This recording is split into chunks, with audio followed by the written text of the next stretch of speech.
As I'm sure you know by now, because Ricky Gervais absolutely nuked the far left Hollywood, that a lot of people on the far right or just right or are conservative and Christian have really been singing his praises, absolutely love him, can't get enough. So I just want to create this video to remind people that Gervais nukes the Bible just as much as he nukes Hollywood. So let's go ahead and get started with a little bit of recap of what he said. I'm sure some of the stuff you've already heard many times. One of the quotes that isn't mentioned a lot that I thought was pretty funny was talking about all the times that in movies these days where there's so many sequels, and he talks about a sequel to Sophie's Choice. I've heard a rumor that there might be a sequel to Sophie's Choice. I mean, that would just be Meryl just going, well, it's got to be this one then. And then, of course, let's get to everybody's favorite. So if you win a award tonight, don't use it as a platform to make a political speech. You're in no position to lecture the public about anything. You know nothing about the real world. Most of you spent less time in school than Greta Thunberg. So if you win, come up, accept your little award, thank your agent and your God, and go away. I'll say that instead of the actual language he used. So once again, a lot of conservatives really embraced him. In fact, PragerU, Prager University, the popular conservative YouTube channel, even created a video praising him, and it was narrated by Candace Owens, who just a month ago had the following to say: Leftism, atheism, and narcissism are a packaged deal. So obviously Candace Owens has been spending a little too much time at PragerU, because when you do that, you start to get brain damage. First off, having the wits to recognize that every word of God was simply a word of a man claiming to speak for God doesn't make you a leftist, and not believing that you have a personal relationship with the all-powerful creator of the universe who occasionally does you personal favors, that does not actually make you a narcissist. So, just kind of funny to see these people singing his praises when they're pretty far on the Christian right.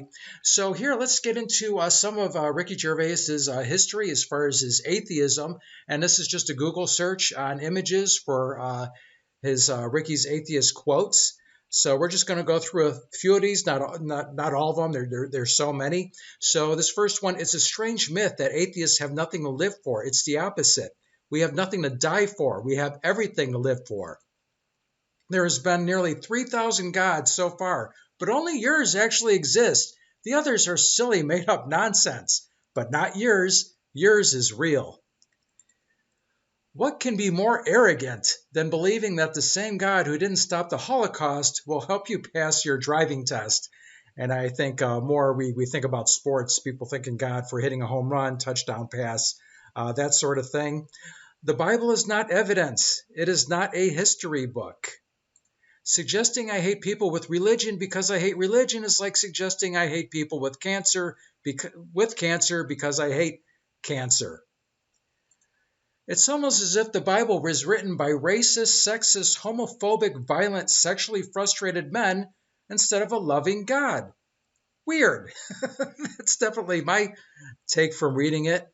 And this one definitely gets more serious. If a religious text that calls for the death of atheists and blasphemers isn't hate speech, then neither is condemning it and calling it evil. And man, that hits so true when you think about these so-called hate speech laws. I mean, it's not just Islamic theocracies that ban speech. We see these so-called hate speech laws in Europe and the UK. You can't criticize religion, and yet this same religious text calls for people like us to be murdered and tortured forever. So that's not hate speech, but we're not allowed to criticize that. So, I want to take a little time just to thank, there's that same quote again, your God is the best.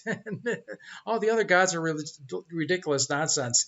Just take a moment to thank Ricky as an atheist for all his comedy, all his work, and his ability to brilliantly put something in a short statement that a lot of atheists have trouble expressing. And let's go ahead and end this video with a picture of Jane and all her friends. This is Jim Wall. Thanks for watching. Until next time. Cisco, do we have to leave all our good friends now? Only until next time, Pancho. Adios, amigos.